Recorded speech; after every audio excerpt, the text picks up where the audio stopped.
Hola, molt bona tarda. Em dic Virtu Morón, soc periodista i us acompanyaré en la conducció de l'acte d'aquesta tarda. Per a mi és un autèntic plaer. Bé, l'acte es farà tant en català com en francès als parlaments. Seran tant en anglès, francès i, evidentment, també en català. Si hi ha alguna persona que no entén els idiomes i vol seguir amb més facilitat aquestes intervencions, pot demanar a l'entrada l'aparell, el servei de traducció, perquè sigui més fàcil poder seguir, com diem, els parlaments, que seran, sens dubte, molt interessants. Avui celebrem la culminació de dos concursos internacionals que ha organitzat l'Institut Europeu de la Mediterrània aquest any 2019. En concret, el concurs literari Un Mar de Paraules, que arriba ja a la seva 12a edició, i el concurs artístic Dibuixant per la igualtat, que s'estrena aquest any i que ha estat coorganitzat amb la Fundació de Dones Euromediterrànies. Els dos tenen en comú que compten amb joves guanyadors de tots els països europeus i mediterranis i amb el lema de tots dos concursos que aquest any apel·lava a la força de la creació artística per moure consciències i per intentar millorar la nostra societat. Un des del punt de vista dels joves amb la societat i un altre més centrat en la lluita de la igualtat de gènere. Així que, un any més, ens trobem aquí, en aquest magnífic espai, l'Institut d'Estudis Catalans, que ha acollit les darreres edicions del lliurament d'aquests premis, del Premi Literari Un Mar de Paraules, però que aquest any serà una mica especial i una mica diferent, per diversos motius. En primer lloc, perquè en aquesta ocasió, a més dels guanyadors del concurs literari, també comptem amb la presència a Barcelona de les guanyadores del concurs artístic Dibuixant per la igualtat. En segon lloc, perquè avui no lliurarem els premis, però tranquils, que us els donaran demà en una sessió artística molt especial que es farà a la sala Beckett, sinó que no donarem premis, però crearem un debat, crearem una conversa entre tots, uns diàlegs amb diferents temes, el feminisme, l'ecologisme, els canvis i els valors dels joves. També perquè comptarem aquí en directe amb una intervenció artística vinculada als continguts dels relats del concurs Un Mar de Paraules, a càrrec d'un artista sirià, fincat a Barcelona. I finalment, perquè tindrem ocasió de veure les il·lustracions guanyadores del concurs Dibuixant per la Igualtat, que estan exposades aquí fora, i també podrem tastar un petit refrigeri per acabar. Doncs bé, ara abans d'arrencar amb el diàleg que us havia anunciat i com podeu veure també en el programa demà, ens adreçaran unes paraules les persones que m'acompanyen aquí a la taula, el president de l'Institut d'Estudis Catalans, Joan Domènec Ros, el director general en funcions de l'Institut Europeu de la Mediterrània, Josep Ferrer, i també intervindrà el director de la Fundació Anna Lin per al diàleg entre cultures, Nabil Al-Sharif, a qui agraïm de manera especial que hagi vingut des d'Egipte per acompanyar-nos aquesta tarda a Barcelona. De fet, la Fundació és un dels pilars fonamentals del concurs Un Mar de Paraules que ha organitzat amb l'IEMed des de la seva primera edició, l'any 2008. Així que ara us deixo amb les intervencions. En primer lloc, té la paraula el senyor Joan Domènec Ros. Gràcies. Benvinguts a l'Institut d'Estudis Catalans, que és un centre de recerca i d'estudis. Welcome to the Institute for Catalan Studies. Soyez le bienvenu, etc.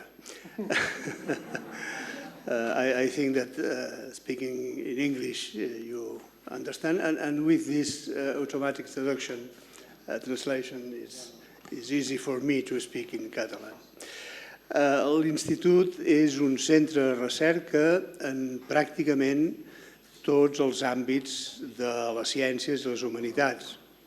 Té més de 100 anys, es va fundar el 1907 i té una característica que la fa especial.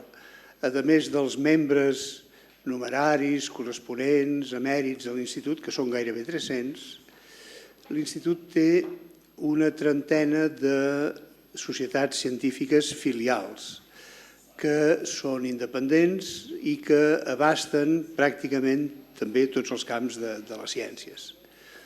En aquest sentit, els membres de l'Institut per un cantó, els socis de les filials per un altre, tenen aquesta característica de fer recerca en àmbits que són diversos. Alguns són punters, altres són clàssics, i l'Institut té una altra característica que s'adiu molt bé amb aquest concurs, un mar de paraules pel qual esteu aquí. L'Institut és l'Acadèmia de la Llengua Catalana. La llengua catalana és parlada a Catalunya, a les Illes Balears, al País Valencià, a la Catalunya del Nord, a França, és la llengua oficial d'Andorra, és parlada també en un petit enclau d'Itàlia i en conjunt segurament els parlants són de l'ordre de 10 milions. Això no és res comparat amb les grans llengües del món, l'anglès, el xinès, etc. Però 10 milions ja no és un país petit. Nosaltres diem que la catalanofonia, és a dir, el conjunt de països que parlen català, tenen una població equivalent a Dinamarca, per exemple, Holanda o Grècia. Per tant, encara que estem repartits en 4 països europeus, Déu-n'hi-do. Per què esmento això? Perquè el català, que és una llengua, la llengua mare, la que hem viscut, la que hem mamat dels nostres pares, la majoria de catalans, és aquella amb la qual els nostres poetes, els nostres literats escriuen de preferència. També l'espanyol, perquè l'espanyol és la llengua de l'Estat, del país, i la coneixem també. I, naturalment, hi ha qui coneix perfectament altres llengües. Però, pel que sé, i he estat en altres reunions d'aquestes, en altres concursos, pel que sé, vosaltres escriviu allò que escriviu en la vostra llengua materna, que és important. Les llengües de comunicació, el llatí actual, que és l'anglès, i d'aquí 2 dies segurament serà el xinès i potser una altra llengua, són importants. Convé que ens entenguem entre tots parlant una llengua comuna, però no hem d'oblidar la llengua pròpia, que és aquella que, com he dit abans, l'hem mamat a la família, l'hem après, i per tant serà la que ens permetrà expressar millor els nostres sentiments, sigui en la poesia, sigui en la literatura, sigui en textos tècnics o d'altra mena. Estic molt content que esteu aquí, em penso que és la 11a vegada, jo he estat presidint aquesta taula 4 o 5 vegades i m'agrada molt veure que ara estan joves, l'Institut, els seus membres tenim una certa edat, per tant està molt bé veure que ara joves i que teniu l'empenta d'escriure o de dibuixar, de pintar, com aquest any també es fa, volent transmetre coses a tot el món. I m'agrada també que vingueu de pràcticament tots els països del portor mediterrani, perquè Catalunya també és una contrada mediterrània i ens agrada que esteu aquí. Dono la paraula ràpidament al director de l'Institut d'Estudis Europeu de la Mediterrània, que és qui, ell i altra gent, però bàsicament l'Institut Europeu de la Mediterrània, és qui organitza cada any aquest concurs, i aquest any ha tingut doble feina. Moltes gràcies. Endavant. Moltes gràcies. Bé, primer que tot, voldria agrair al Joan Domènech Ros, el president de l'IEC, per aixoplugar-nos amb aquest edifici tan especial i no tan sols això, sinó que portem col·laborant no tan sols amb aquest marc, sinó amb diferents marcs, amb diferents iniciatives, vull dir que és un treball que fem conjuntament. També voldria agrair al Nabil Al-Sharif, el director executiu de la Fundació Nalin, que ens explicarà la seva visió de la interculturalitat. Ell, com a director executiu de la Fundació Nalin a Alexandria, té una visió àmplia d'aquest tema. A l'IEMed, a l'Institut Europeu de la Mediterrània, portem 30 anys pensant la Mediterrània, treballant, actuant, promovent les relacions entre les dues riberes i promovent, tant com podem, el que són les relacions i la cooperació. I estem especialment compromesos amb el que és la societat civil. Això, des de ben al començament, de fet, el 1995, amb el llançament del procés de Barcelona, i aquí la Maria Àngels n'és testimoni viu, vam liderar, vam portar a terme el primer fòrum civil IEMed, quan a l'època, estic parlant de fa 25 anys, la societat civil no es tenia per res. I, lògicament, nosaltres com a think tank, lògicament promovem el pensament, el debat, promovem els continguts, però també som un centre de dinamització, que des de Barcelona intentem liderar, liderem diverses xarxes.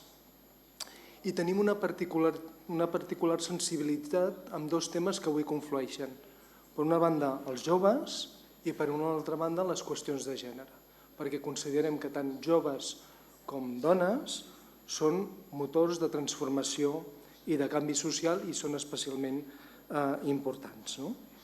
El tema de joves el tractem de moltes maneres, però d'una manera molt destacada a través de la Fundació Annalín pel Diàleg Intercultural. Nosaltres, a Barcelona, som els coordinadors de la xarxa nacional de l'Annalín, dels 43 països de la Mediterrània, de l'IEMed, cada un té una xarxa nacional, la xarxa espanyola la lidera l'IEMed des de Barcelona, i això és una xarxa de 150 membres actualment, que són gent especialitzades, institucions especialitzades en el diàleg intercultural, en temes tan variats com l'educació, la cultura, l'art, la ciutadania o la comunicació. I també, diguem-ne, amb aquesta carència que tenim amb els temes de gènere, nosaltres gestionem una altra xarxa que es diu la Fundació de Dones Euromediterrànies, que és una xarxa d'institucions d'igualtat, que actualment té uns 500 membres de 32 països d'arreu de l'espai euromediterrani i que, diguem-ne, principalment són organismes o organitzacions de la societat civil i centres de recerca. Avui fem confluir dues iniciatives que ens són especialment valuoses. Vam estar donant-li tombs perquè ens semblava que hi havia moltes sinergies entre les dues iniciatives i finalment vam fer confluir la creació artística literària amb la creació de les il·lustracions amb aquest nexe comú de joventut i gènere. Com s'ha dit abans, aquesta és la 12a edició del concurs literari Mar de Paraules, que fem amb el suport de la xarxa espanyola de l'Annalín. Hem rebut 249 relats provinents de 26 països diferents, que són relats aquest any basats o centrats en el que és el compromís dels joves amb el canvi social. I d'aquests 249 n'hem seleccionat 10, que són els finalistes, i n'hi ha 3 que són els guanyadors, les guanyadores.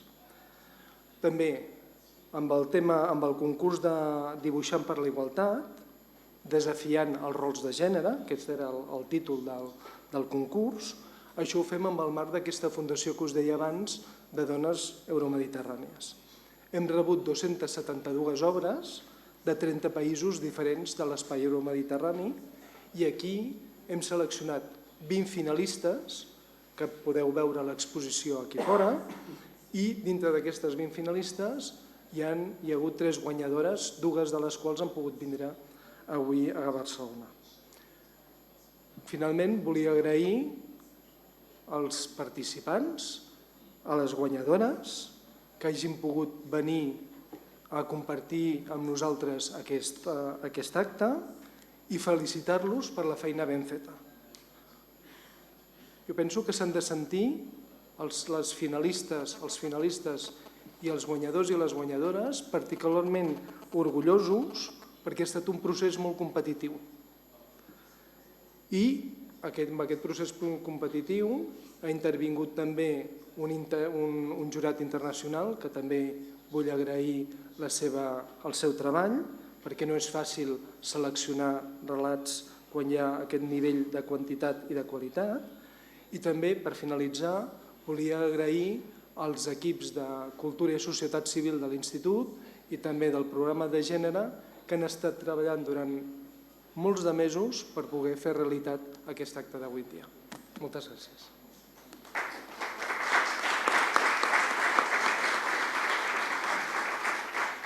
It's your turn. Thank you so much. Good evening, everybody. I'm really very happy to be with you this evening. And we came yesterday and we're spending some wonderful time here in your beautiful city, Barcelona. And I would like to start by thanking my good friend, Giuseppe Ferri, the acting Director General of IEMed, and also to thank Mr. Joan Domènech Ros, the Director of the Institute of Catalanian Studies that is hosting us this evening. Thank you so much. And before this event, we had a couple of successful meetings with the Spanish network, with the executive committee of the Spanish network, and of some members of the network as well. And I was really delighted to meet them all and to have a frank discussion of where we stand on the Anne Lent Foundation and where we would like to move forward. I think dialogue is important, not only because it is an essential part of our work, but it is only through dialogue you can build bridges, you can understand other people's concerns and aspirations. I'm really very delighted to participate in this 12th edition of Sea of Words and Drawing for Equality Award ceremony. And I have to be honest with you that this initiative, Sea of Words in particular, attracted my attention when I first started my mission at the Anne Lent Foundation almost 1 year ago. I looked at many programs, many events that happened, and this particular one was really of close interest to me, and I felt really attracted to it, and I thought that it is something that I should understand a bit more, and that's why I was grateful to accept the invitation of my friend Giuseppe to be with you this evening, because this initiative, I think, first of all, encourages the creative skills of people of the Euro-Mediterranean region, young people in particular, to see how they can contribute to the idea of intercultural dialogue, how they can contribute to the idea of improving perceptions between people of the region. And I call it the region because for me it is one region, although it consists of two parts, but it is one region. As I said today, it's diversity, but at the same time, it's unity. So it's unity in diversity. This is what we have in the region. So I'm happy to be here. I would like also to thank IEMed, the head of the ALF, Spanish Civil Society Network, for having continuously supported this initiative for the past decade. And I would like to express the support of the Foundation for Sea of Words, which is an initiative where our civil society network comes together and which recognizes the work of young people as creators and translators of cultures across the region. Youth represent almost half of the population in the southern and eastern Mediterranean countries. Actually, in some countries, like my original country, Jordan, youth represent 70% of the population. So they should have the say, they should have the power to indicate policies for the present and for the future, because after all, they are the majority. You know, this is the case in many southern countries, and it is also the case in some Western countries, where around 27% of the population are young people. For this reason, at the Anne Lent Foundation, we have developed a plan until 2025, which has an overarching theme, investing in a generation. This is our main goal, our main theme, to invest in young people. This is the core of the Anna Lindh Foundation, is young people. This translates, of course, in opening opportunities for young people in terms of training, access to decision makers, support for their projects, facilitating contacts with peers from other countries, also creating platforms of dialogue between young people and decision makers through one of our most important programs, which is called Young Mediterranean Voices. And this is a program that actually highlights the unique nature of the region. This program started in the south, in countries of the south of the Mediterranean, and was transported to the north. We are used to initiatives coming from the north to the south, but this is a rare occasion where something was born in the south and was transported to the north. This is a bit different. We work on four main pillars, really, of our action. First of all, we do advocacy and research with our program, which is called Intercultural Trends Report. And then we empower young voices with the program Young Mediterranean Voices. And we work also with intercultural learning and capacity building with the program called Intercultural Cities and Learning to enhance IEMed citizens' intercultural skills. And there is, of course, the networking and cooperation with the program to facilitate the creation of IEMed collaborations and map priority areas of intervention and synergies.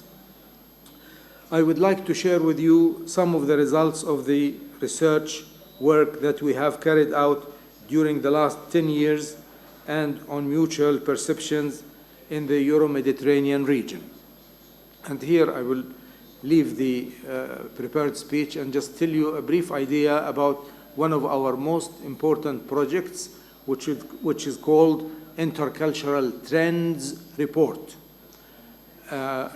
This report is published every 3 years, and it is the only academic tool in the region whereby we can study mutual perceptions, how people across the two shores of the Mediterranean see each other. How do they see each other? Positively, negatively, are there problems? What can be done? So this is the only academic tool. If you are a student interested in Euro-Mediterranean studies and you would like to understand how people in the region see each other, this is really your best resource. And it is available on our website, the Intercultural Trends Report. One of the most interesting, how does this work is done? We choose 10 countries every 3 years as a sample. And we do polling on the ground. We ask people. It's not the Anna Lindh Foundation that does this. It is reputable companies like Ipsos and Gallup. So nobody can challenge the integrity of the work. It is done through very professional institutions. And we publish the report according to the samples that we get. And of course, there is a steering committee, scientific committee, professors, academics from different countries of the region, and it is changed also, the committee, every 3 years. It is updated. I would just tell you one small finding of the report that is very interesting.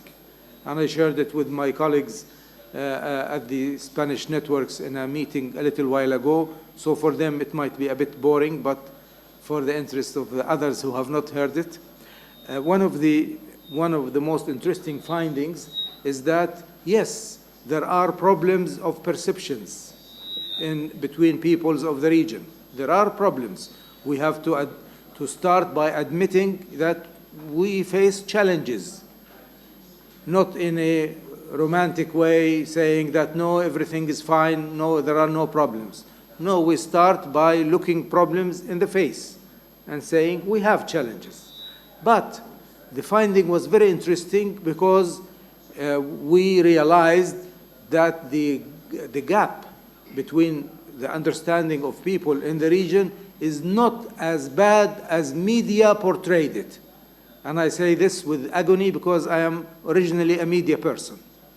But this is the fact. Media is playing a destructive role here, not a constructive role.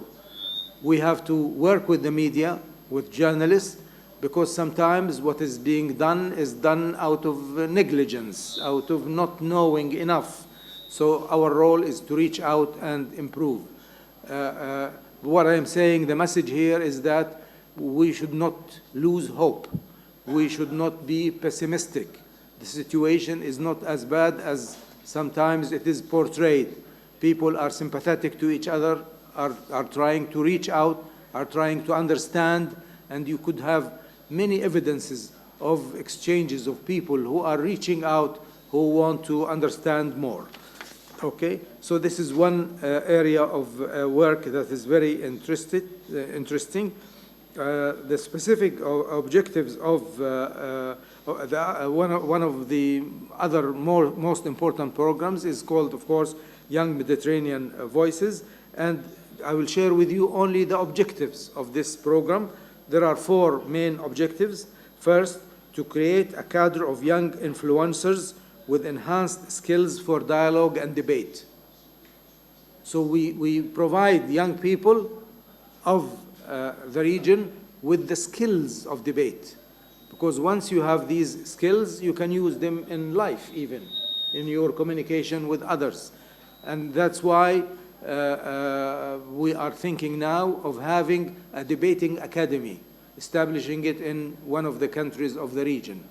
Because we have become really experienced through Young Arab Voices first, and Young Mediterranean Voices. We have become skilled, and we can provide young people with these skills, the debating skills. And really one of the basic challenges that we all face sometimes is that not knowing how to convey the message properly, not knowing how to respect differences. Respecting differences is very important. We have to start by really celebrating even our diversity, how to celebrate diversity, and not to look at it as a negative thing. Diversity is positive, is enriching. So this is what we would like to do. Second, embedding debating practices in education institutions and CSOs, so that debating could become part of the curriculum, part of the textbooks that students at universities and schools learn. Second, enhancing platforms and mechanisms for young influencers to shape public policy, influence decision-making, and shape media narratives. According to the YMV theory of change, youth empowerment is the core of the process. Empowerment is widely used to explain 2 things: the purpose of youth work, by referring to intended results that work, and the process of youth work by referring to a way of work with young people. The program seeks to address these issues through a ladder of participation based on capacity building and providing opportunities. In brief, the assumptions and related actions are as follows. If we train young people in debate and dialogue techniques, then we equip them to participate more effectively in their communities and enhance their life opportunities through equipping them with fundamental skills for the 21st century. Second, if we engage with education systems and large-scale civil society and embed debate and dialogue into both formal and non-formal systems, then we will create sustainable capacity to build these skills. And lastly, if we provide further leadership development opportunities to young people, then we equip them to engage with existing leaders and the media to influence public policy. I also shared with colleagues I was meeting a little while ago the experience I had at one Young Mediterranean Voices function where there was ministers from the Euro-Mediterranean region, seven ministers, and we provided a platform where they had a dialogue with young people from the Young Mediterranean Voices program. I attended that session in Valletta, Malta, and I cannot forget this experience as long as I live, because it was very emotional, very moving. Decision makers, ministers, do not have a chance to meet young people very often. And young people do not have a chance to put their messages to ministers directly. So that was a very informative and passionate discussion on both parts. And this is what Young Mediterranean Voices provides. I would like to conclude by sharing one of the reflections and call for action in line with the important work which will be presented to us in a few minutes by young people who are creators of change and creators of dialogue. Around the region, in all countries where we operate, we have many young talents who can tell us the story of societies, their past and vision of the future, with tools which we can reach the minds and hearts of millions of people through music, poems, novels, comics, theater. To facilitate the circulation of these works and these ideas, we need to support translation in the Mediterranean region. The Anna Lindh Foundation is at the forefront of this effort and has invested in research and in bringing together all the actors and of the translation chain and our civil society members to raise visibility on this important tool for mutual understanding. Thank you so much really for this occasion, for inviting me to be part of this wonderful evening, and I wish you all the best, and thank you so much.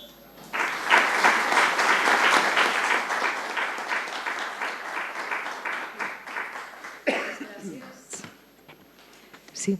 Moltes gràcies per aquestes paraules de benvinguda, senyor Ros, senyor Ferrer i senyor Al-Sharif. Gràcies per acompanyar-nos. I abans de no entrar al diàleg, que de seguida començarem, m'agradaria introduir-vos una persona que coneix perfectament el concurs Un Mar de Paraules i que n'ha llegit molts dels relats que s'hi han presentat al llarg de tots aquests anys. Es tracta de l'Elisabetta Bartuli, és crítica literària i coordinadora des de l'any 2008 del jurat internacional d'aquest concurs literari Un Mar de Paraules. Si us plau, Elisabetta.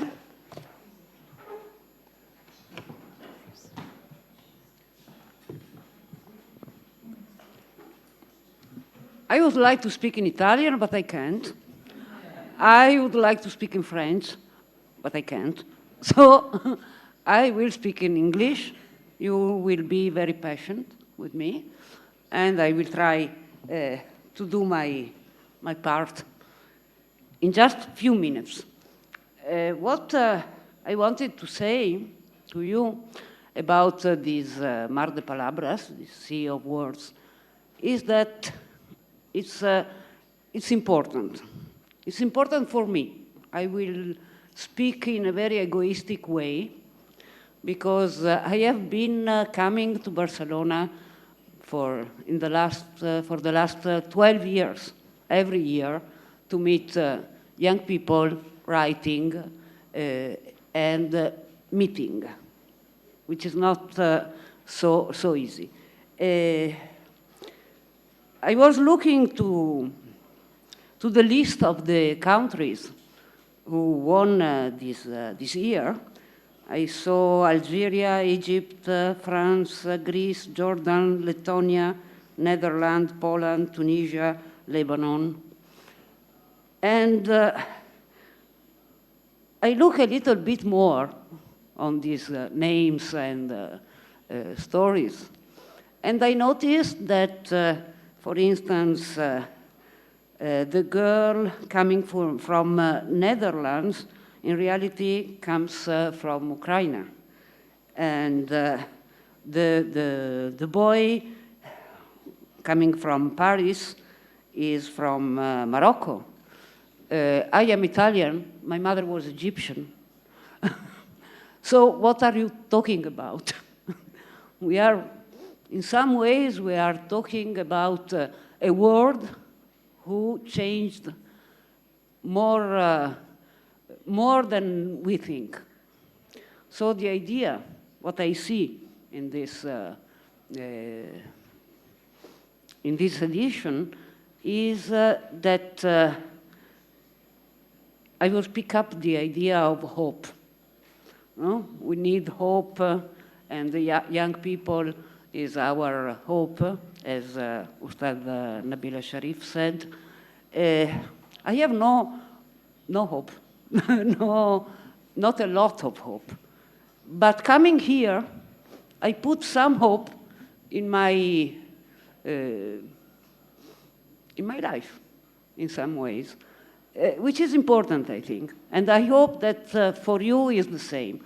So the big difference I see between me and you is that I am the old generation, you are the young generation. The difference I see in our country is that I come, for instance, from a country which is with the most of the people are of my generation. There is a lot of young people. In other countries, in other of your countries, the majority is of young people. So in some ways, nothing is what we think it is. No? The idea we have in our mind is not, is very flexible. It changes. And this is important. I would like to thank you, the member of the jury, because it's not so easy to do our job. We live in 4 different countries. We never meet. So it's a long exchange of mails. It's a lonely work in some ways. But in the years, we found the way to understand. There is an important thing about the jury, I think. We are 3, myself from Italy, Jamila Hassoun from Morocco, Pere Antoni Pons from Spain, and the 4th member changes every year, because the 4th member is the one the winner among the winners of the Mar de Paraules editions. So one young, I am very old, they are not so old, and one young arrives and is part of the jury. I think it's something that gives importance to what we do. Because there are different perspectives, there is a different way of seeing, of reading, but also different generations who works together. So my idea is that we did a good job. I'm happy to be here. I hope you are happy to be here. From the literary point of view, I think that we will have time tomorrow to speak about. But there is one thing that I would like to say now, is that reading the short stories, I changed my mind about the socials. In quite every short story, there is Facebook, there is Twitter, there is a message going somewhere. And I told you, I come from Italy. In this moment, Italy is a country where the social are used only by haters, just to say, you are horrible, this is a new, I give you a fake news. It's a moment that, as an old woman, I say, well, I am not sure that the internet is a good thing. But reading the short stories you wrote, I can change my mind. I can understand that it's a way to be in contact in a sane way, and not to feel alone, a way not to feel alone, a way to think that other people is hearing what you have to say. And so I can be happy about my reading. Tomorrow we will talk about the stories. For now, it's your turn to speak. Thank you.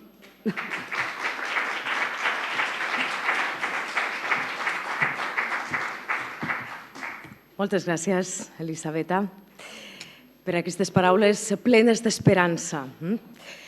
Ara sí, ja volem entrar en el diàleg, en el debat amb els nostres joves artistes que ens acompanyen aquí per parlar d'això, de creació artística, de compromís social, de feminisme, d'ecologisme. Amb els guanyadors demanem, si us plau, que pugin aquí a l'escenari la Inés, la Sausan, Bartomí, Hamza, Ismail, que ens acompanyin aquí a l'escenari. Sabeu on estan els vostres llocs? Benvinguts, benvingudes. Va, fem-los un aplaudiment, si us plau, per trencar el gel.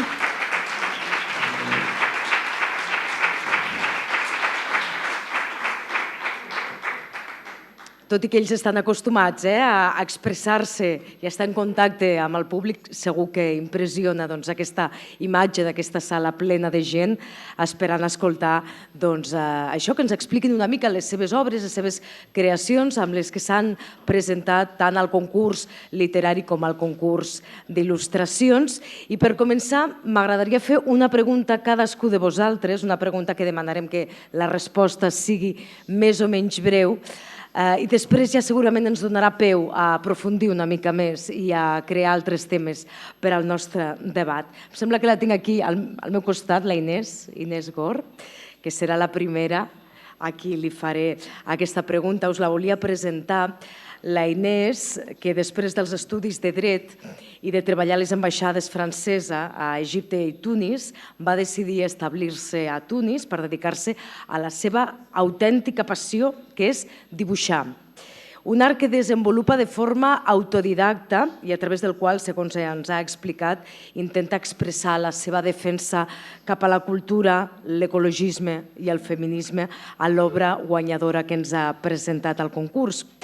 Inés, per què creus que és tan necessari avui en dia fer arribar preocupacions com aquestes a través de l'art?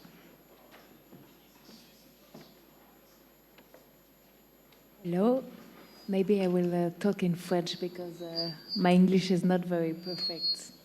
So, for me, the most important thing is freedom, and I try to share this thing by my art. Sí, per tots els... Em diu el company tècnic de so que quan parleu que us haureu de treure l'aparell de la traducció simultània perquè si no s'acopla i tindrem algun problema a l'hora d'escoltar-vos.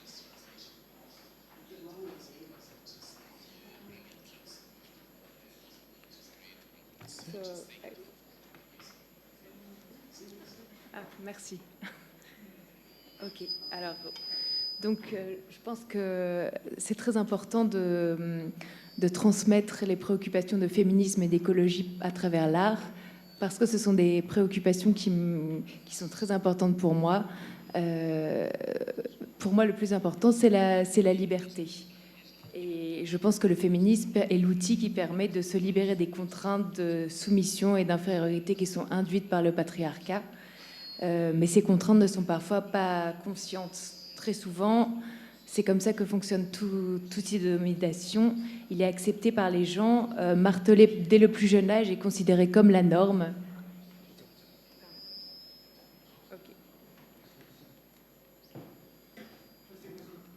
Ok. Je n'ai pas vraiment l'habitude. Hein. Donc voilà, finalement, un dictateur ne reste au pouvoir que parce que nous acceptons sa légitimité, et nous avons accepté le patriarcat que parce que nous pensions depuis toujours que c'était le monde fonctionnait comme cela, que c'était normal. Mais l'art permet de montrer les choses autrement. Il questionne, il interroge, il ouvre des portes dans les consciences, et il pénètre dans des endroits où les mots ne pénètrent pas toujours.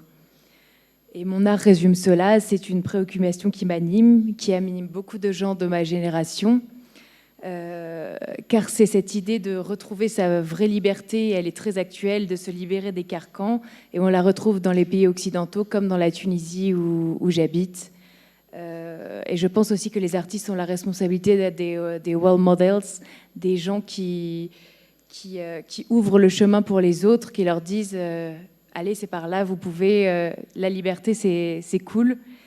Et voilà, donc j'ai envie de transmettre cela grâce à l'art et grâce à d'autres médias, notamment par Facebook et dans une radio dans laquelle je travaille à Tunis. Gràcies. Podeu aplaudir, sí. Gràcies, Inés. Després entrarem, com ella ha apuntat, en algunes d'aquestes primeres idees, no? Com aquests joves es converteixen en la porta perquè altres entrin i comparteixin aquest compromís social. No? A l'altra banda de la taula tenim una altra de les guanyadores del concurs artístic, Sausan Nourallah. És una dibuixant, il·lustradora i cineasta d'animació que no para de crear històries sobre el paper, fins i tot abans d'estudiar arts gràfiques a la Facultat de Belles Arts de Damasc. A l'obra que ha presentat, ja la veureu si no l'heu vist ara, però és una metàfora molt bonica. És una il·lustració on hi ha un gronxador, hi ha una dona en un dels extrems del gronxador i a l'altre, aquí la teniu, a l'altre podeu veure que hi ha tot de persones poderoses, legisladors, tenim persones riques, jutges. La dona pesa més que tota aquesta part de la societat tan poderosa. És una mica el que explica en el títol de la seva obra, que la vida pot pesar molt, però que les dones són més fortes. En aquest sentit, Sausan, m'agradaria que ens expliquessis una mica aquesta il·lustració i també que ens parlessis de la presència femenina en el món del còmic i en el món de la il·lustració en el món àrab.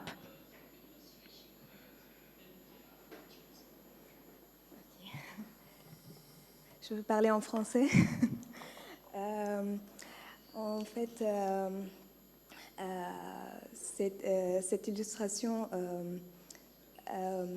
c'est une femme qui est forte, mais pas forte des poids, elle est forte mentalement. Donc, et il y a les trois symboles de les tabous, presque les tabous, pas les tabous en fait, tout qui empêche les femmes de continuer leur carrière. En fait, oui, on a beaucoup de choses à dire, nous les femmes. Donc, c'est vrai, on a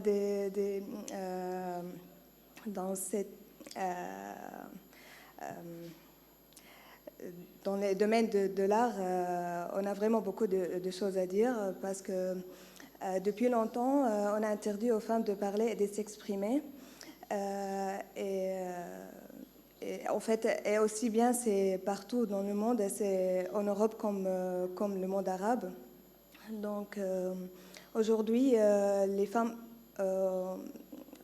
doivent dire les choses. C'est ce qu'il était interdit de dire avant. Donc, tout simplement. Bé, jo crec que es mereix un aplaudiment.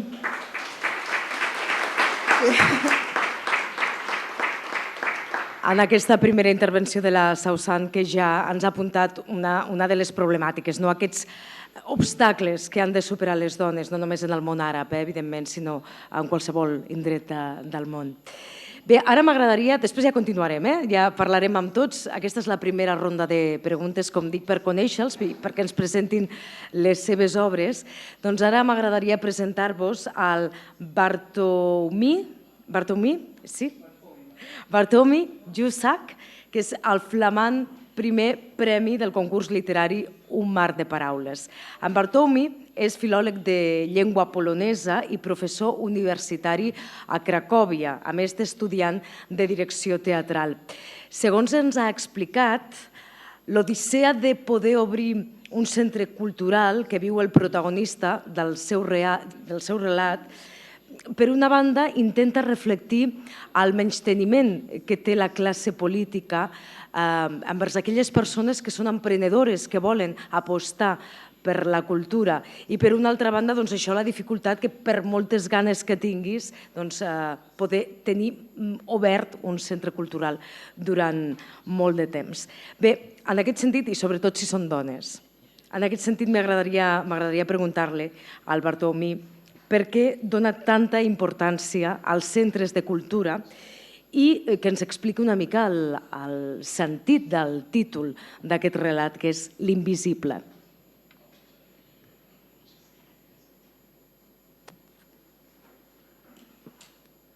Hello. Okay, so a few words. My English is also a little bit limited, so I will try to express myself as much as I can. Community centers or culture centers, whatever we call them, are very popular in Poland. There's public institutions who share, which organize a lot of events, festivals. They share knowledge, they share culture. They allow people to gather and to talk, to learn something new, and also to have a contact with another culture, with other people, and I guess it's a very common institution among Europe, not only in Poland. And there is a lot of people who does a great job in these institutions. And usually we just don't see it because, as I say, it's with culture is somehow like with the air that we breathe. We see we know that the air is, but nobody cares about the air. And it's the same with culture. Like culture shapes us from the beginning, and we don't see it.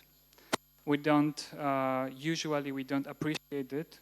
For example, when we are abroad, then we realize that our culture, our identity, it's something important then. And there is a lot of effort of people hidden behind it, like working in cultural institutions who make an effort to organize everything.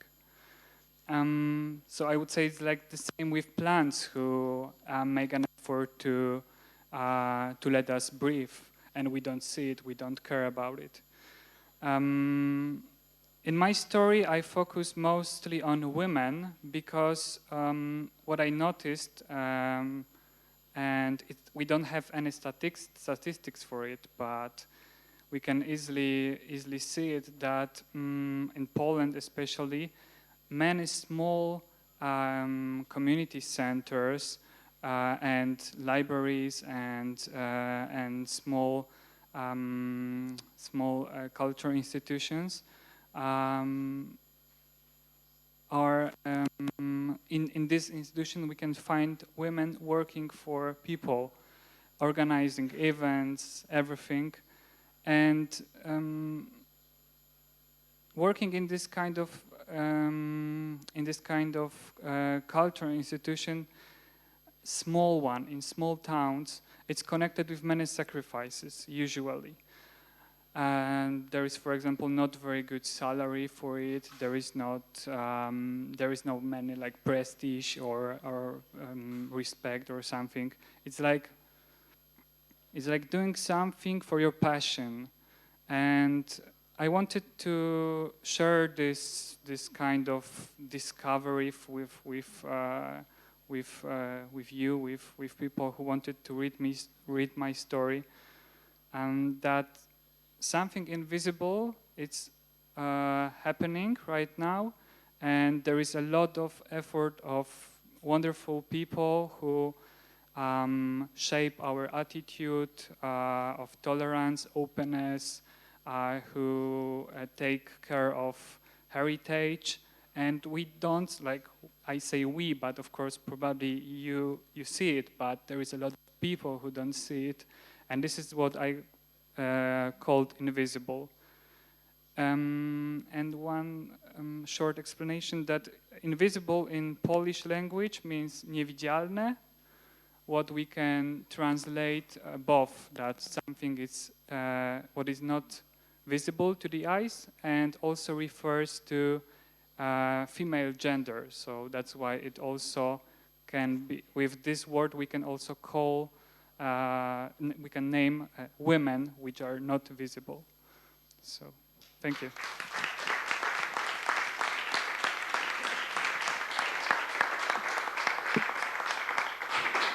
Molt interessant aquesta explicació sobre la invisibilitat d'alguns aspectes de la vida, del patrimoni cultural i en aquest cas també de les dones. També en continuarem parlant amb el Bartuomi i amb la resta dels seus companys.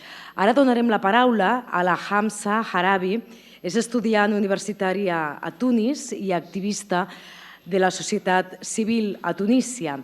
És una apassionada per la narració d'històries i el seu relat guardonat té un nom que és també com molt impactant. Es diu Vivint en un rusc i relata la feina d'una comunitat d'abelles, com treballen totes coordinades pel bé comú. La manera que ho té d'explicar ens fa recordar també les nostres comunitats i com tots, d'alguna manera, si ens impliquem, aconseguim tirar endavant. Hamza, hola.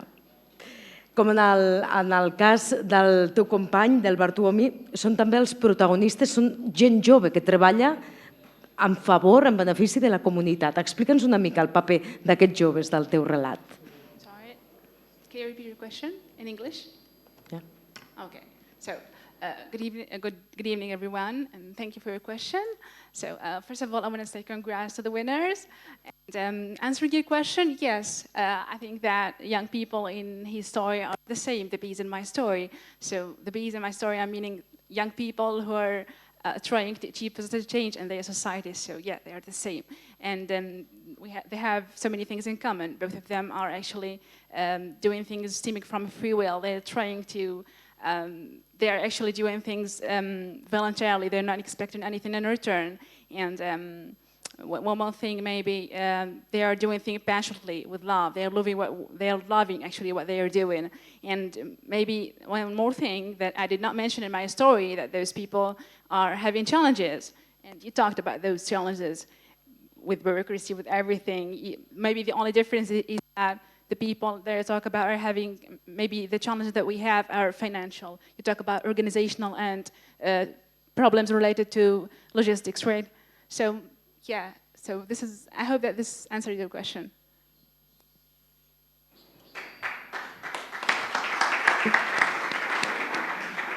Jo crec que sí, és un petit apunt, però ja en parlarem ara en el debat en què intentareu interaccionar tots, perquè hi ha gent que té moltes ganes de parlar, com jo crec que és el nostre proper convidat, l'Ismael Hamoumi, que el veig molt entregat, que està sentint contínuament els seus companys, imagino que també compartint tot el que s'està dient en aquesta taula.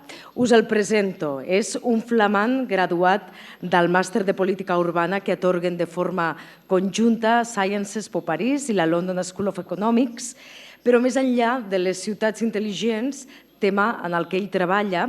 És un activista compromès i un apassionat de la literatura francesa, segons ell mateix ens confessava. La seva història es titula L'Assemblea i els joves també són els protagonistes d'aquest relat. Ens fa assistir en aquest relat al naixement de la llavor d'una revolució. I ens agradaria preguntar-li què li ha inspirat perquè surtin i perquè siguin ells els que són els protagonistes d'aquesta revolució.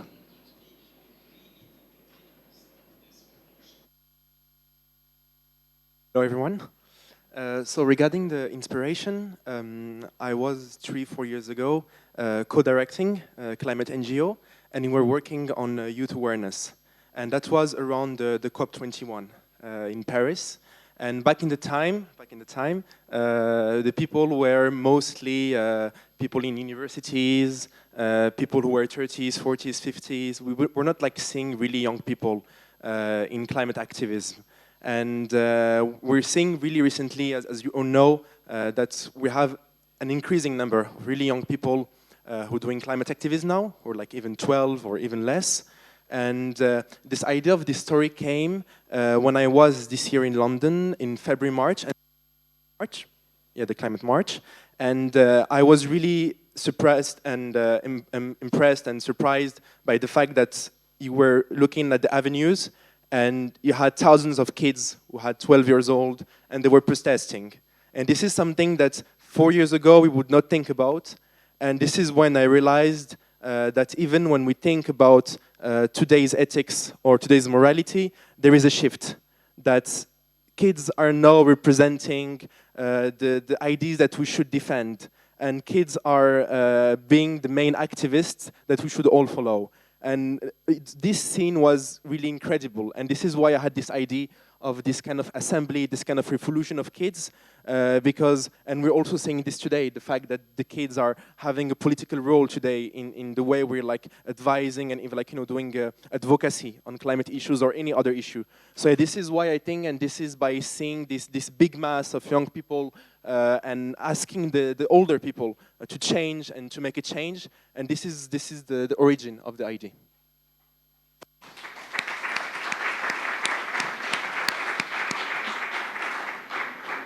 Quin gust escoltar-los amb aquesta passió, amb aquesta entrega, amb els seus convenciments, i que els puguem compartir avui tots aquí.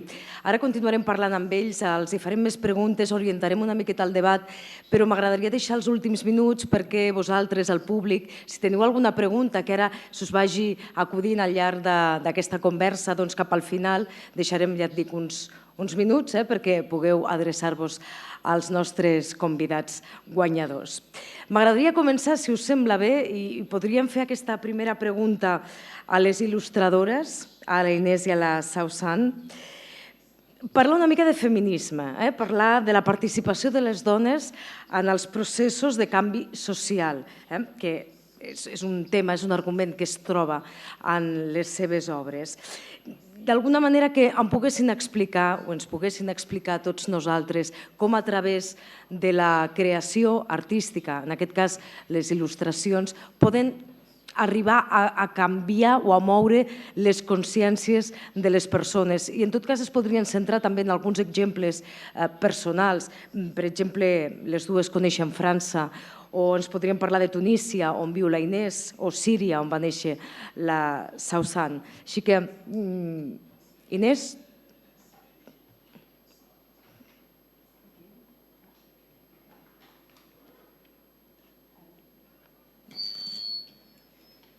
Oui, avec mon expérience de Tunisie. En fait, justement, j'ai choisi de vivre en Tunisie parce que j'adorais l'énergie de changement, de bouillonnement qui était en train de se produire juste après la Révolution. Et ça m'a beaucoup, comme j'avais l'impression de traverser moi-même ce genre de bouleversement, je me sentais en accord en fait avec le pays. Donc l'art, oui. Au départ, à Tunis, je prenais des cours de peinture. Et je me suis rendu compte que beaucoup de personnes avaient, notamment des Tunisiens, avaient du mal à sortir un peu leur créativité, en fait. J'avais l'impression que le fait d'avoir toujours vécu dans une dictature, d'avoir qu'à l'école, on apprenne tout par cœur et qu'on ne glorifie pas la créativité, fermait beaucoup de portes. Les gens étaient un peu coincés dans ce qu'ils connaissaient et donc ils avaient du mal à sortir de du modèle qui était de faire leur propre dessin. Et en fait, petit à petit, avec le temps, les gens se sont plus lâchés. Et je pense qu'après, le fait d'avoir des idées neuves, même au niveau artistique, après, ça s'infuse dans toute la vie, en fait. C'est pas juste dans l'art, c'est que le fait de libérer des choses dans le cerveau, d'aller au-delà de ce qu'on connaît, permet après même d'avoir plein de nouvelles idées, politiquement, d'avoir envie de faire changer les choses, d'aller au-delà de ce qu'on connaît. Je pense que l'art permet de développer ça, quelque chose qu'on peut commencer par un dessin ou n'importe quoi, et en fait ça se développe dans tous les domaines de la vie. Inés, perdona, Suasan, estàs d'acord amb la Inés? Voldries afegir alguna cosa més parlant d'això, no? De la possibilitat que dona l'art per crear i per sortir, com ens comentava ara la Inés?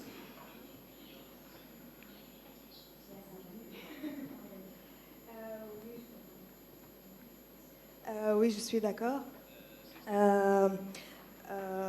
Heureusement, en fait, tous les arts ont un moyen de changer les idées, des pensées de peuple.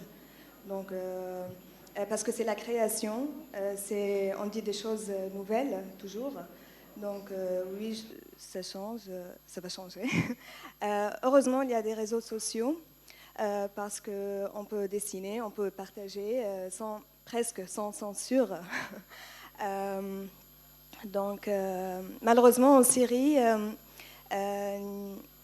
il y a encore des tabous, comme j'avais dit tout à l'heure, des tabous politiques, des tabous sexuels, des tabous religieux. Donc, ça empêche les gens de dire les choses. Oui, même les maisons d'édition n'osent pas de publier ou des sortes de sujets comme ça. Donc, oui. Donc, j'aime beaucoup, par exemple, en France, j'aime Persepolis, j'aime Agence Satrapi. J'espère un jour on peut faire Riyad Satouf aussi. On peut faire des mots dessinés comme ça. On peut dire tout, c'est ce qu'on veut dire. No sé si els vostres companys escriptors creuen també que l'art és una via eficaç per remoure consciències i per canviar mentalitats, i en el cas també del tema que acompanyava aquest concurs literari, la igualtat de gènere, si hi ha molt camí per recórrer, si a través de l'art podem arribar molt més, es poden fer moltes més coses, o estem començant, en quin punt estem? És una pregunta oberta pels tres, el que vulgui respondre, en aquest cas, Bartuomi, Hamza o Ismael.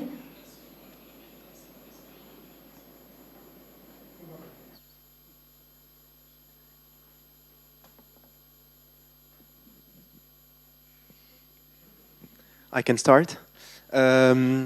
Maybe first a reference. In French, we have a famous writer, Simone de Beauvoir.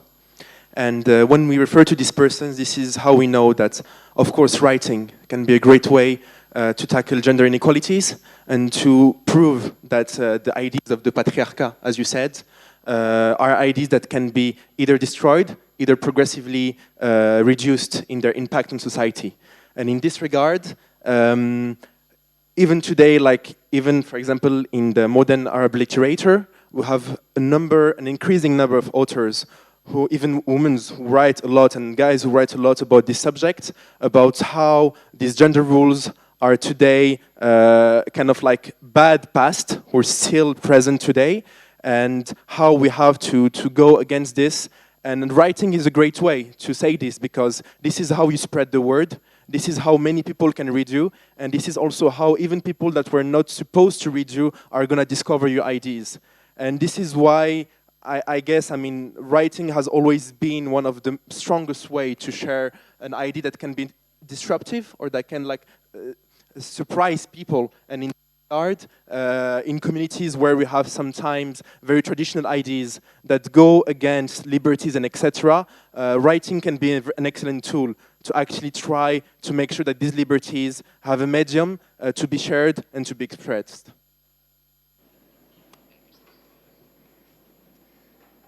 I would love to believe that art will help us, but I'm more pessimistic than Ismail, unfortunately. But I would love to say that, and I would love to believe in it. But from my point of view, also what I see, for example, from my story, what I realized, that there is less and less community centers, cultural centers in small towns. And what does it mean? That they don't share, they don't teach people how to have a contact with art, and by art we learn critical thinking, which is our resistance to the world and to some bad theories and so on. So I see that situation with young people, it's somehow worse about when it goes about reading. The statistics shows that the reading is falling down, but on the other hand, for example, more than 100 years ago, nobody thought that cinema can be so meaningful and play such a big role in education, in creating, in shaping people attitudes. So let's be optimistic, I would say. Okay, thank you. So maybe I think there is a yes, but. So yes, I do believe that literature is a good way to transmit our ideas, to voice our opinions, to fight. But if we use literature and art for people who love literature and art. For example, I appreciate, for example, her drawings to tell her for example, to criticize or to transmit a message, or by writing. Of course, this will be effective for people who are interested to read a book, to go to an art gallery and see it. So, but there is a but. There is some people who are not really interested in reading at all, or they were not even interested to go to an art gallery and see drawings. So we have to think how to reach those people in their places. And here, you were talking about media, and I think here, the role of this media is very important. This is a good way to reach people through media. For example, I think that digital storytelling is a good way here to reach young people. We can use drawings and use writings, but in a very creative way and in an innovative way, and I think that would be, this would be different, and we will be trying. So that's what I think. Després m'agradaria també aprofundir una mica en aquest punt que deia la Hamza, d'aquesta bombolla cultural a la que viuen moltes vegades els joves, aquest consum tan selectiu i tan petit que fan, encara que sigui molt voluminós pel que fa als impactes.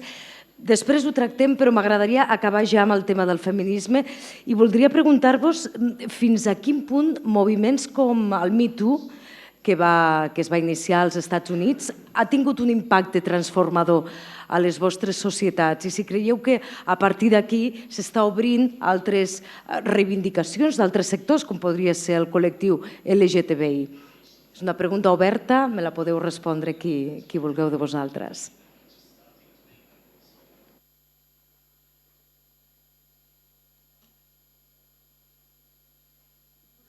Miren, no hi ha ningú. I guess I'm going to start again. I'm going to talk about Morocco because I think in this case it's quite a good example. Recently we had a kind of like story. It's called the Hajar event. I will call it like this. So it's a journalist who had been sent to the justice because they told her that she had an abortion. And if some of you do not know, in Morocco it's forbidden to have an abortion. And what we have observed in the last few weeks is that the society is now being divided between people who are for and against abortion. And there is a kind of like evolution in Morocco in terms of mentalities, in terms of ideas, because we see that the side who's for abortion, or at least is like, we have the rights of this and we should defend it and we should put an end to this law, is getting even bigger. Something which was not the case in the past years, because in Morocco we have, during the last 10 or even 20 years, we had a huge work by feminist organizations, and they have been for many years advocating for women's rights. And even if we refer to Me Too, I think that Me Too is a moment, but that there is a way longer work of advocacy, a way longer history of feminism in countries like Morocco, Algeria, Tunisia, etc., that can permit today to have like this debate about these kind of laws that reduce women's rights. And of course, it's a complex situation, but I think it's a good example to start a discussion, and it shows that subjects that were meant to be very sensitive are now being debated on the public space, and just the fact that it's debated on the public space is an evolution. It's not anymore a taboo, and now people are raising their voices, and they're not anymore afraid to say that this law is unlawful. And this is things that are currently happening, and it shows that there is evolutions, and I think that the Me Too movement obviously had an impact, but there is also a way longer history of feminism which is permitting this kind of evolutions. Yes, are you agree with him?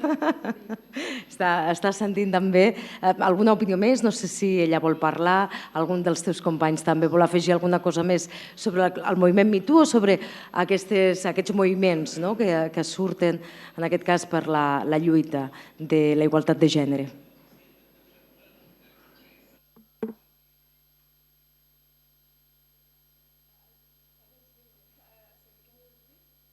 Sí, si teniu alguna pregunta més, alguna cosa a afegir, algun comentari més a afegir al que ha dit l'Ismail.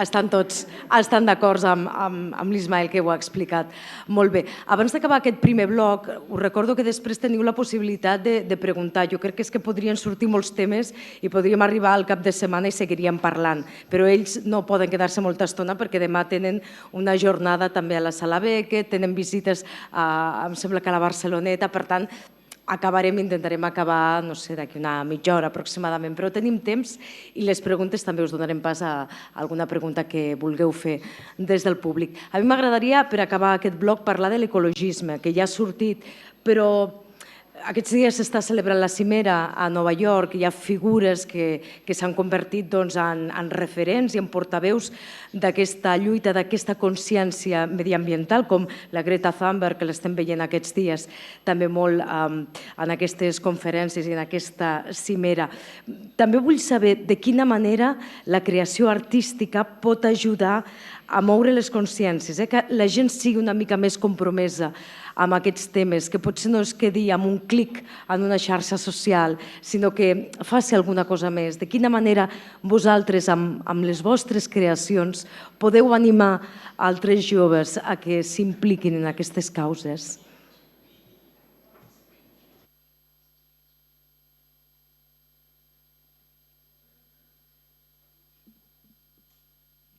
Je pense tout simplement qu'il faut faire des ateliers pour les enfants,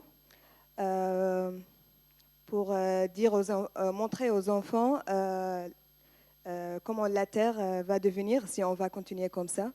Je pense que les enfants, ce sont des ateliers, les arts, les artistes doivent réagir à ça. Donc, je ne sais pas, je ne peux pas dire plus que ça.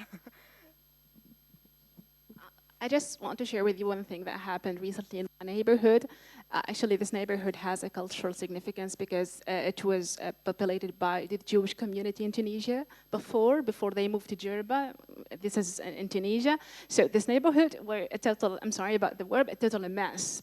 So polluted, and we wanted really to make it clean. So what they do? So they invited young people to come over, to clean it, and to paint. They just created out of it an open art gallery. That was amazing. That was really amazing. This motivates people. So it was really good to see art plus motivation. It created an amazing thing. This is really amazing. This is one way to motivate people to Okay.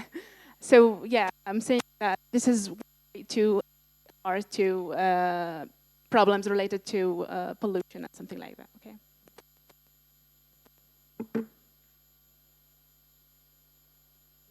Deixem aquí, però molt interessants, aquestes dues intervencions pel tema de l'ecologisme que també podeu recuperar ara. Si hi ha alguna persona que tingui alguna pregunta, que ràpidament tenim el primer voluntari, doncs no sé si tenim micròfon o directament pot parlar directament. Sí que tenim micròfon, un moment, si us plau, que ara li apropa la nostra companya, el senyor de la segona fila. Endavant. Je vais poser une question à Soursan, à Hamza et à Ismaïl. La qüestió, la pregunta és, vosaltres éreu molt jovenets quan van començar les printemps arabes. Què penseu en aquell moment del que va passar i del que queda de les printemps arabes? Qu'est-ce que vous pensez à l'enfant? Quel a été le résultat du printemps arabe? Il avait commencé quand vous étiez très, très jeune. Gràcies.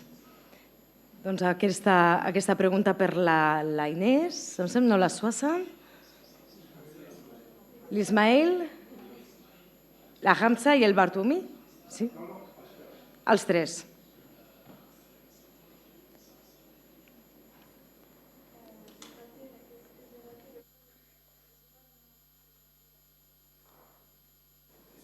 Encore.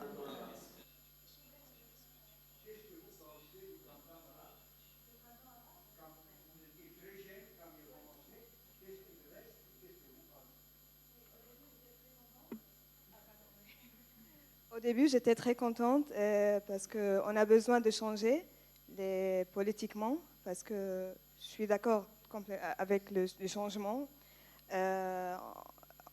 pour voter pour nous. Un nouveau président et tout ça. Mais après, c'est ce qu'il est... Je pense que c'est un cauchemar. Je ne sais pas si je regrette, mais je pense... Non, je ne sais pas quoi dire, c'est la guerre.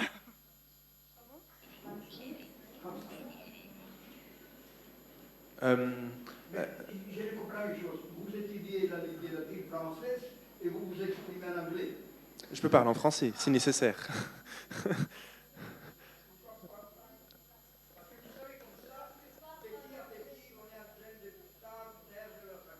Ah mais je peux parler français, c'est juste pour que tout le monde... très bien, du coup on va parler en français. Donc par rapport au printemps arabe, en effet j'étais très jeune, et en fait ça m'a d'abord surpris, parce que j'avais été éduqué dans un environnement où on me disait justement que le monde arabe ne changeait pas, le monde arabe était un monolithe, un truc très lourd, qui avait des pouvoirs, qui avait des personnes, et que ça restait, que ça ne changeait pas, et qu'on me disait concrètement que les Arabes n'étaient pas démocrates. Ça, c'était vraiment une phrase qu'on me disait, les Arabes ne sont pas démocrates et ils vivent dans des systèmes autoritaires, et c'est ainsi. Donc c'est sûr que lorsqu'il y a eu le printemps arabe, tout d'abord, c'est la surprise que non, en fait. Tout ce qu'on m'a dit, c'était entre guillemets des mensonges ou des histoires fausses, et c'est aussi, du coup, un intérêt pour le monde arabe et pour sa transition. Et pour être absolument honnête avec vous, en fait, quand j'étais plus jeune, je faisais des sciences, je faisais des maths, de la physique, et c'est ce qui m'a poussé vers les sciences sociales. C'est ce qui m'a poussé vers l'histoire, la sociologie, la science politique, parce que c'est le moment où j'ai des printemps arabes, où j'ai que je voulais comprendre mon environnement, et c'est à ce moment-là, du coup, où j'ai commencé à m'intéresser aux questions plus politiques, de société, etc. Par rapport aux conclusions du printemps arabe, c'est sûr qu'elles sont mitigées. On dit qu'il y a eu des contre-révolutions, forcément une révolution, que c'est une révolution froide, que c'est pas un printemps, qu'en fait c'est l'hiver arabe, enfin des différentes manières de le caractériser, et c'est sûr que ça dépend des pays, que ce soit le Maroc, l'Algérie, la Tunisie, la Libye, la Syrie, l'Irak, ou même l'Arabie Saoudite. Chaque pays a vécu différemment son propre printemps arabe, et chaque pays a eu des conclusions différentes. Dans certains pays ça a été des drames, dans d'autres c'est des transitions, on va dire entre guillemets douces. Donc c'est sûr que je pense que ça a marqué tout un chacun en tant que jeune, et qu'aujourd'hui en fait on est encore dans cette phase post-printemps arabe, et en fait moi ce que je me dis c'est que la France a eu sa révolution en 1789 et que ça a pris près de 200 ans pour avoir une république. Donc je me dis qu'on a encore un peu de temps devant nous, et et que les choses ne se font pas d'un clin d'œil et que voilà, la démocratie c'est un temps long.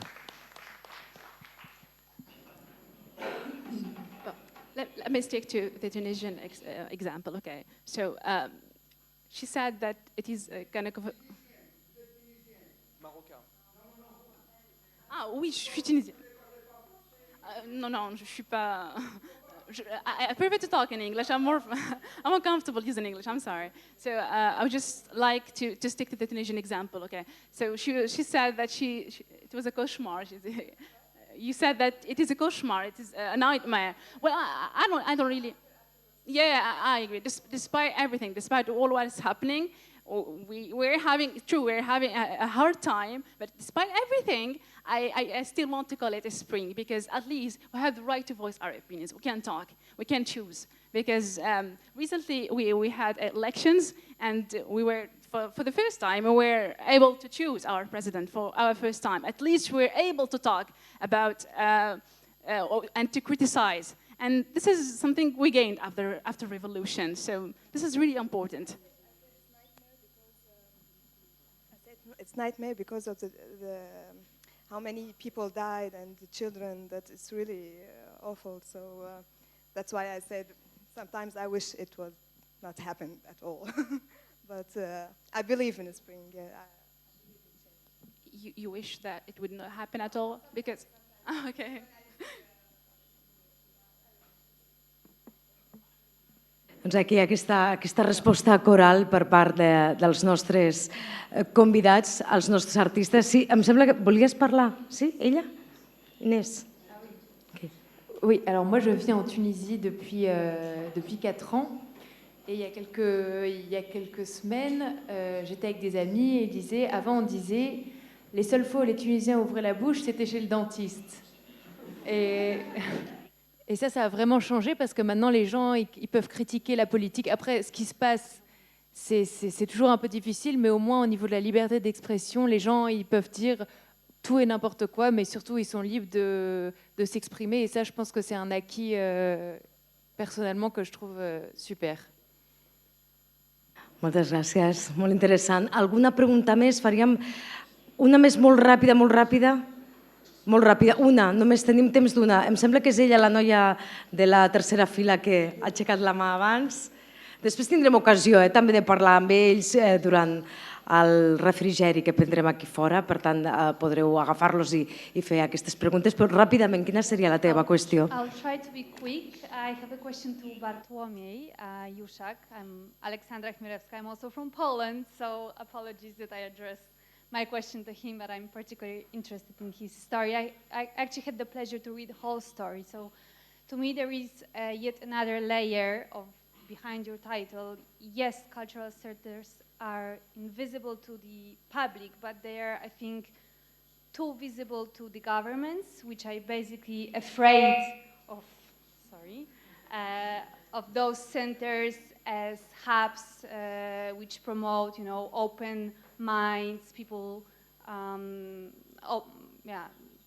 open societies, right? So in those circumstances, as we have now in Poland, but we also face in other countries, how do you think we can promote free and open culture?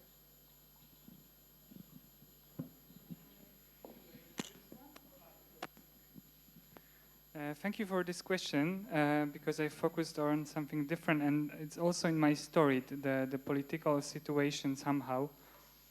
As I mentioned, that I think that the cultural centers also create opportunity to have a contact with art. So that's why also they learn people critical thinking, and critical thinking is something what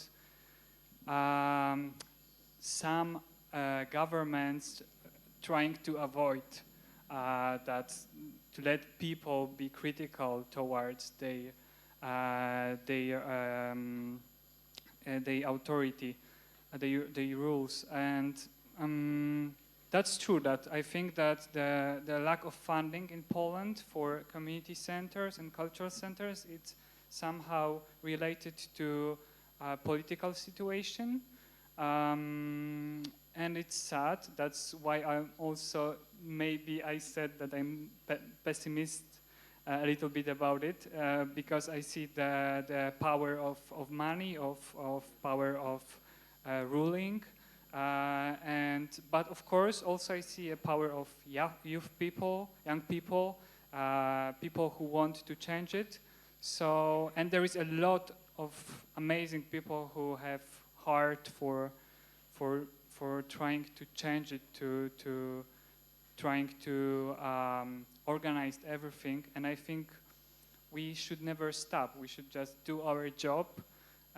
We should share our values, which are very common in the whole Europe, Mediterranean, in the world, I would say.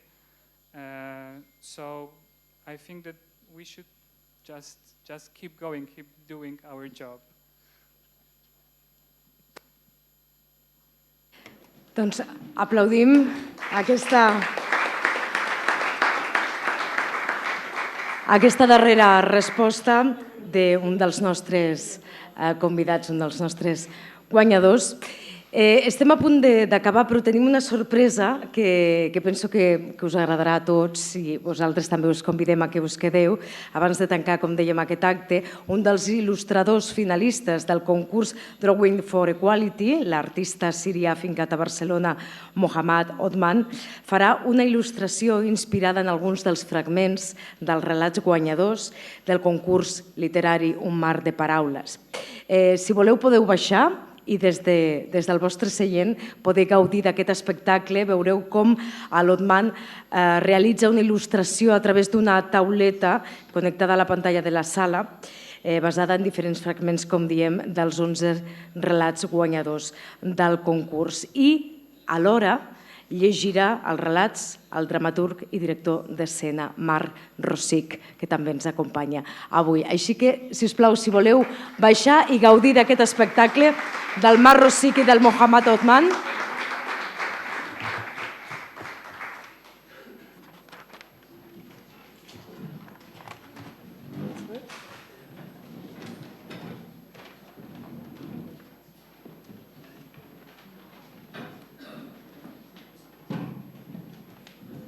Espero que tu ho tinguis a punt, no?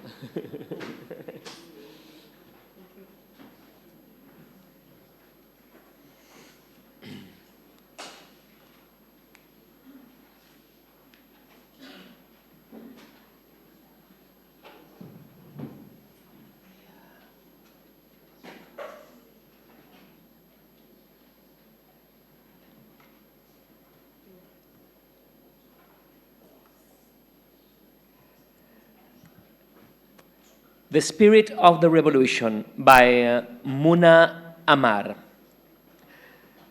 You will create your own spring, I am sure, Hassan. Every teardrop will become a mighty wave, every sigh a fierce wind, and every groan a cry that will shame the heavens and bring a blush to the horizon. Hamza's heart was beating for Tunisia and for his friend in that country. A week passed, then another. The popular revolution continued, and there were no messages from his friend. But Hamza was confident that he was on the streets of the uprising and in the sit-ins. He had learned from his words, brimful of with hope and determination, that when the time of action, change, and rising up comes, all must answer the call and walk together as one body towards the bright new land, overcoming all the obstacles that will melt away beneath their feet. But while he scanned the news, stirred deep inside by both joy and sorrow, his eyes were arrested by the picture of his friend, the one he had turned into a symbol of youth and force. The martyr Hassan was written below the picture.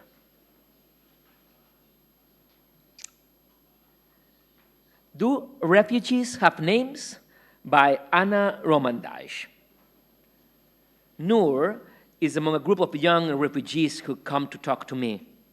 Not all of them are comfortable sharing names or personal details, but everyone has a similar story in common.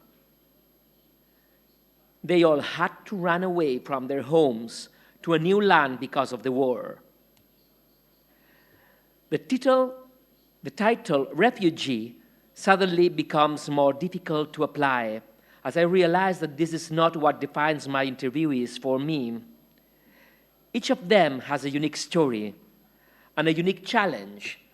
While talking about the problems migrants face is a must, it's necessary to humanize all the people dealing with these problems. Those individuals have names, and we need to learn them even if we are not going to share them. After all, this is not a nameless community of millions. We are talking about people. There shouldn't be us and them, locals and refugees. It's just people helping people. As for the stories, the more we hear, the better. These stories need to be told, as they are valid and meaningful.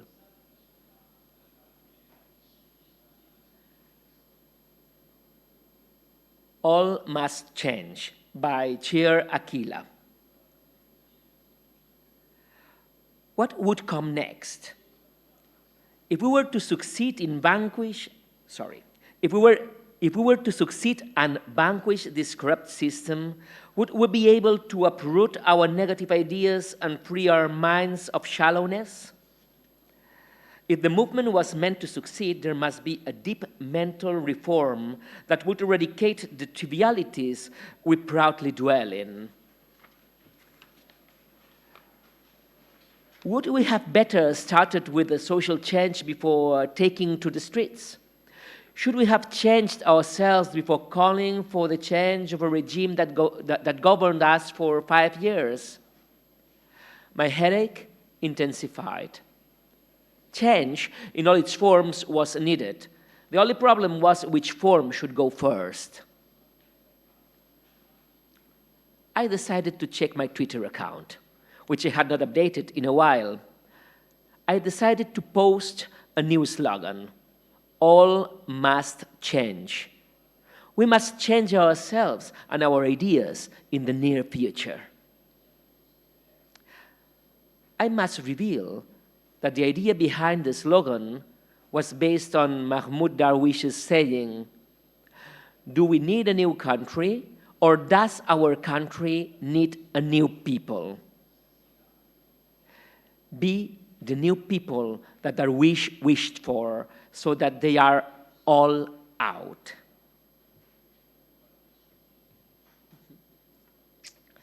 No Heroes by Yulia Estamatopoulos.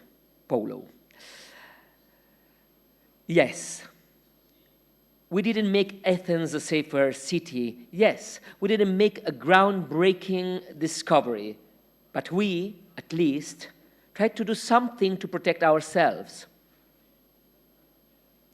I realized that he was right. Being just passive will not work sometimes. I can be more detrimental than acting wrongly. In an imperfect world, you are bound to make mistakes in order to make it perfect, but being afraid of taking action, it takes away your chance of learning from those mistakes. Because after this revelation, I understood that social change is not a grand, one-time thing you only experience once in your life. It's an everyday procedure that comes from everyday human beings. It derives from the simple things we do, those little things we do, hoping to change a reality we don't like or we don't approve. Stop being bitter about a world you don't like and start working in order to make one you see yourself living happily.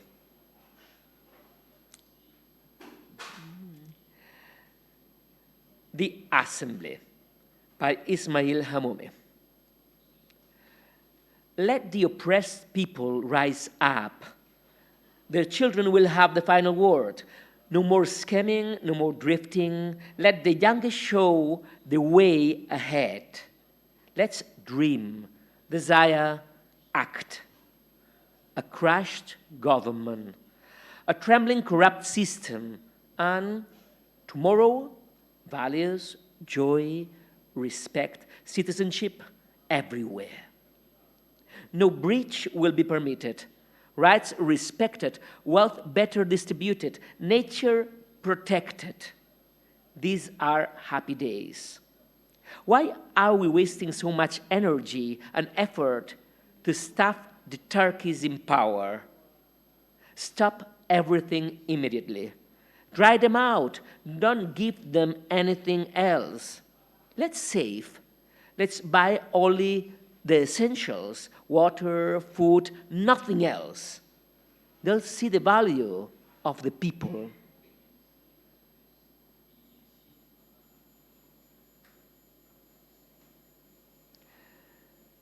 Graffiti by Sally Abuquaik.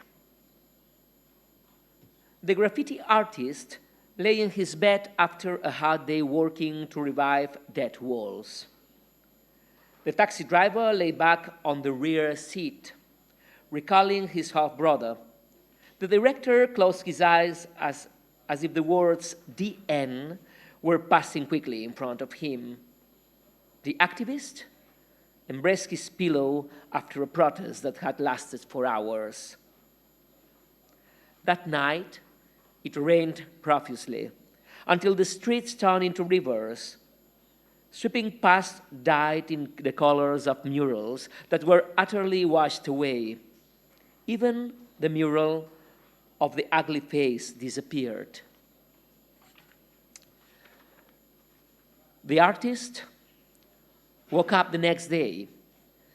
He took his painting tools and hurried out to the street.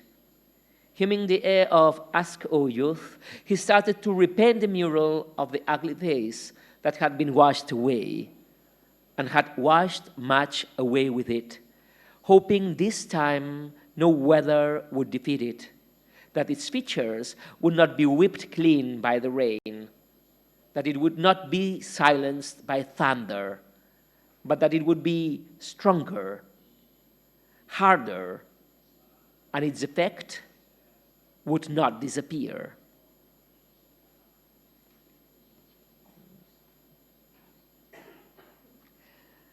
The Heart of an Angel by Ahmed Abdelati Efni. Kamba was probably thinking about something related to music, while I, in turn, thought about poetry and writing. Without any formalities, without even giving us the chance to think carefully about all the steps and the likely results, the idea suddenly came to us of an artistic and cultural studio where we would welcome art lovers from all walks of life who want to explore life in their own way. It was a pleasant time. Trading books with my dreams still on my mind. I knew many were worse off than me. As soon as I had some money, I felt I needed to go back to my old passion, the studio and my ideas about life, women, religion, love, beauty, and literature. I continued writing poetry, and as Kamba and I prepared for the inauguration of the studio, I remember Youssef, and I wept bitter tears. It had been his dream, but I was bringing it into being. I who had never imagined that one day I would bring his spirit back to life.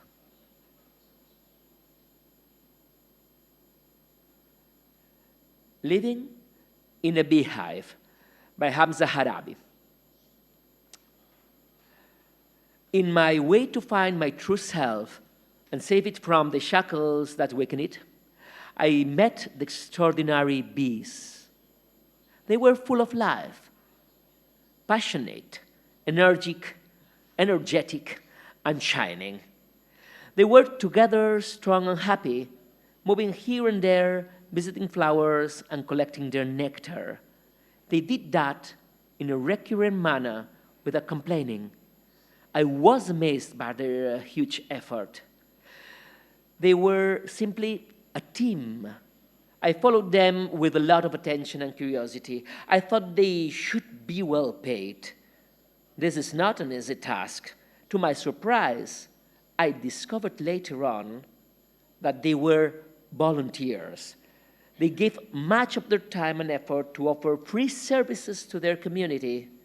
They were not ordered or obliged to do so. Their contribution stems from a free will.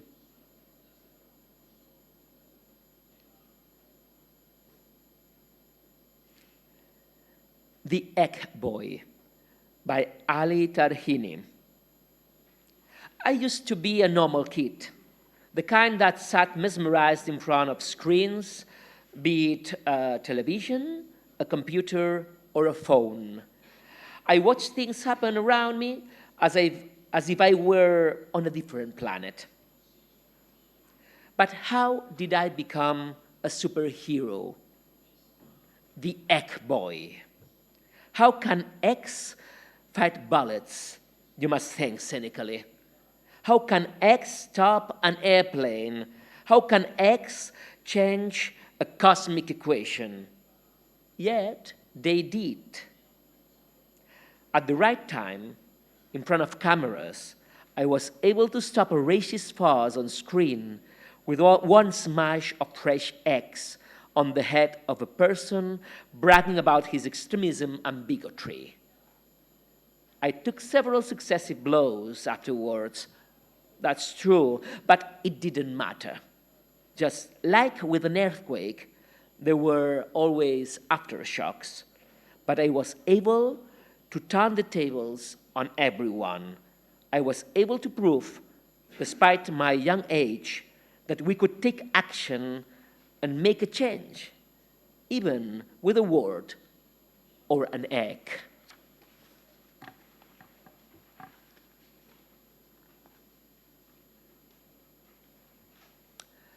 Closets are meant for clothes by Dana Ozolina.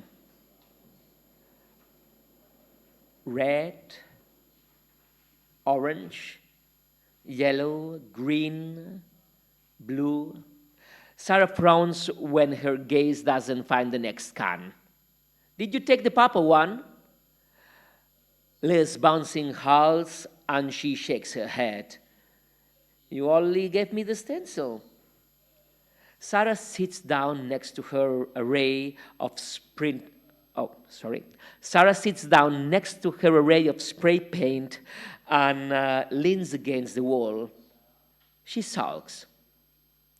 It won't be a rainbow if one color is missing. That's the whole point. Sarah waves offhandedly at the stencil peeking out from Leah's bag. Love is love. Her and Leah's declaration to the world that there is nothing wrong with them being in love. The declaration made by so many young gay men and women before them and many yet to come.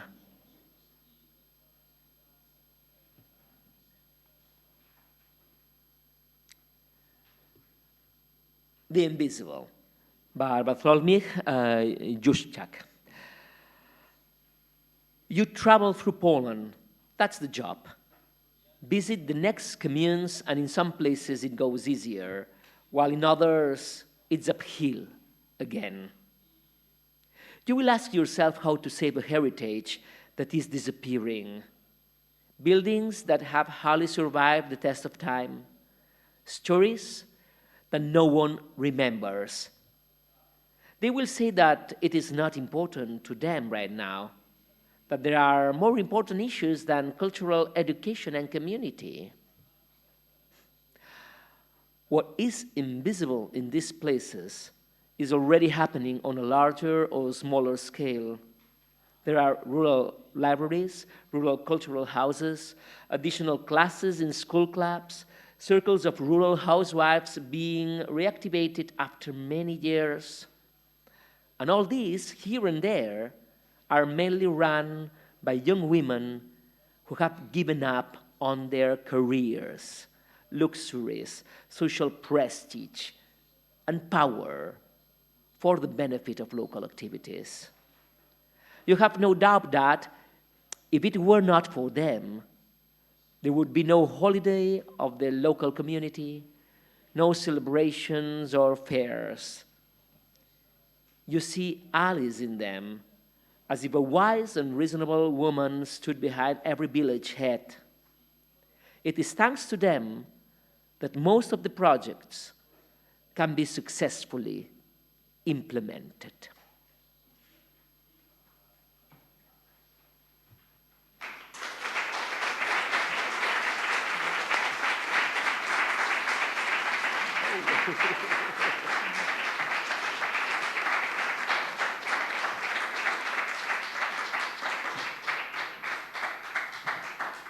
Quina gran feina han fet el Mohamed Othman. Gràcies. I el Mar Rosic, llegint-nos aquests textos. Gràcies als dos.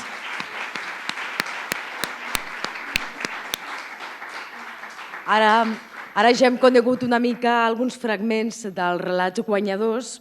Ara el que farem serà conèixer també alguns dels guanyadors de les il·lustracions que estan exposats aquí fora, mentre gaudim, com dèiem abans, d'un petit refrigeri per acabar de celebrar aquesta jornada que creiem que ha resultat tan interessant, que hem pogut conèixer les veus d'aquests guanyadors, d'alguns dels guanyadors dels dos concursos d'il·lustracions i de relats d'aquest any, Un mar de paraules i Drawing for Equality.